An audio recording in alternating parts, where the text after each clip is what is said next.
اسمم مبین است. این اولین ویدیو یوتیوب منه و قرار راجع به آیتم‌های بیسیک بهاره صحبت کنیم.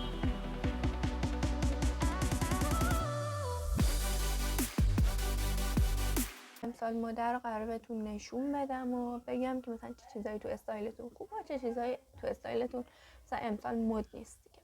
و اینکه من خیلی راحت صحبت میکنم، یعنی اصلا از کلمه‌های قلمبه سلمبه که متوجه نشید استفاده نمیکنم. امسال اولین چیزی که خیلی نظر منو جلب کرد کمربندا بودم. من به نظرم کمربندا خیلی تو استایل تاثیر زیادی دارم، مثلا برای رو دامن، روی شلوار پارچه یا رو شلوار جین. من میشه رو شلوار جین خیلی میپسندم با کراپ تاپ سفید. دومین پارت میرسیم به کیفای بزرگ.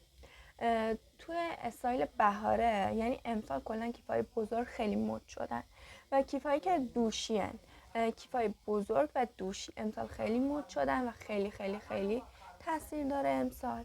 به نظر منم تو استایل خیلی فوق العاده میشه، مثل رنگای مشکی، قرمز، سفید. باز عکساشون رو میذارم شما ببینید، هر کدومو که دوست داشتید میتونید تهیه کنید تو استایلاتون استفاده کنید.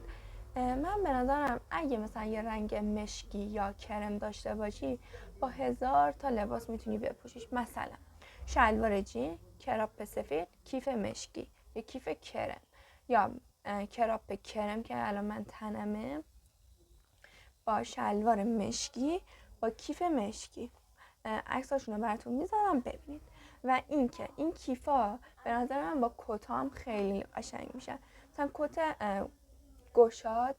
و اینکه وقتی کتای گشاد میپوشیم یه کیف هست میندازیم رو دوشمون که قشنگتر دیده میشه. من خیلی میپسندم این استایلا رو، خیلی دوست دارم. و اینکه بیشتر استایلم با این کیفاست، بیشتر. و اینکه کیفای بزرگ باز امسال مد شدن از 2018 فکر کنم 18 یا 19 روی ترند نبودن، ولی خب امسال دوباره ترند شدن. میرسیم به کفشای باله و کفشای پاشنه کوتاه. امسال خیلی ترنده. من کفشای پاشنه کوتاه رو خیلی میپسندم و کفشای باله جزوی از استایل خودم واقعا، چون که خیلی پسندمه. ولی اینکه به همه چیز میاد دیگه، به همه چیز میتونی بپوشی، با همه چیز میتونی استایل کنی. رسیدیم به پارت 4. تو استایل های بهاره کتا خیلی مد شدن.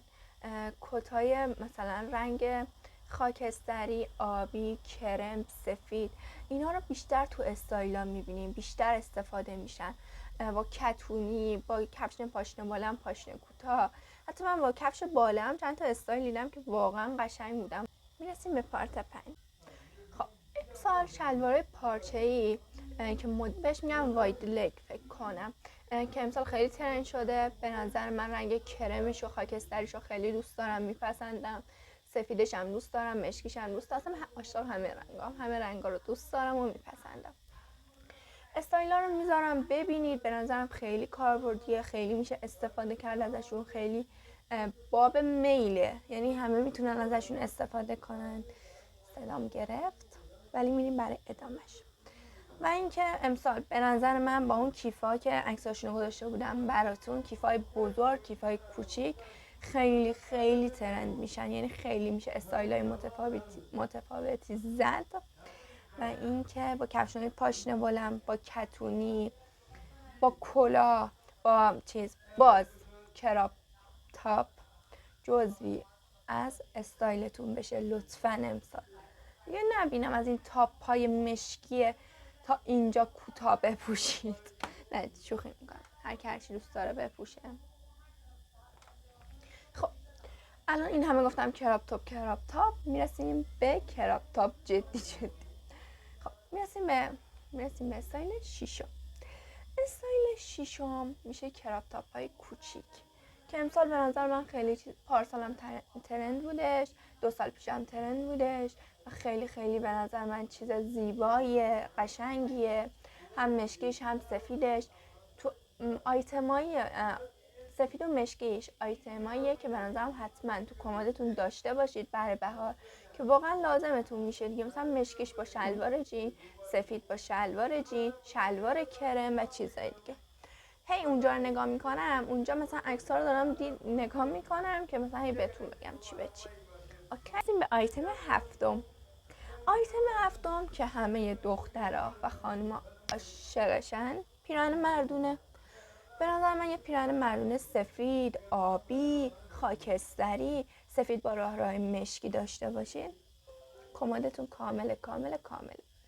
بهترین چیز به نظرم برای داخل کمدتون پیراهن مردونه سفید، آبی و همین گفتم خطه مشکی داشته باشه، خیلی خوبه. مثلا با کراپ تاپ، مثلا من دیدم با پیراهن‌های ساحلی روش پیراهن مردونه سفید میپوشن، پیراهن مردونه آبی میپوشن و خیلی خیلی خوب میشه. اینا رو من خیلی میپسندم، خیلی خیلی خوشم میاد، خیلی دوست دارم. به نظرم این از آیتمایی که همه جا میشه استفاده کرد ازشون، خیلی به چشم میاد. پیراهن مردونه. میرسیم به آیتم هشتم. آیتم هشتم کتونیا امسال خیلی ترند شده که رنگی رنگی و اینا. من واقعا عاشق رنگا هم و خیلی خیلی دوست دارم. ولی آیتم بهاره که به نظرم اگه شما یه از این آیتم ها رو دارید میتونید برید کفش رنگی بخرید.